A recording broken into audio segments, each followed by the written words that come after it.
আমি এটাই কথা ক'ম, জাষ্টিছ ফৰ জুবিন গাৰ্গ। আমাক সঁচা কথাটো লাগিব, সেইদিনা কি হৈছিলে, আৰু সদায় লাগিব। জয় জুবিন দা, সদায় জুবিন দা হ'ব।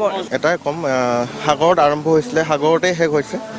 আৰু আজি মোৰ দুখ এটাই লাগিছে, আজি দাদা থকা হ'লে বহুত বেছি মানে বহুত ভাল পালেহেঁতেন, বহুত আনন্দ, বহুত ফূৰ্তি এটা মানে দিন হ'লহেঁতেন। মানে সিমানখিনি আৰু মোৰ ক'বলৈ আৰু ইয়াত ভাষা নাই আৰু।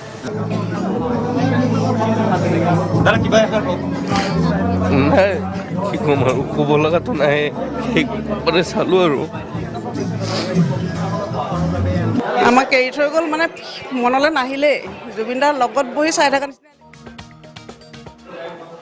বহুত মানে জুবিনদাৰ নিজৰ জীৱনটো দেখুওৱা নিচিনাই লাগিলে চিনেমাখনত। মানে ক'ব নোৱাৰোঁ, প্ৰতিটো গান, প্ৰতিটো চিন ভাল লাগিছে। সকলোৱে আহক চাবলৈ জুবিনদাৰ ৰৈ ৰৈ বিনালে।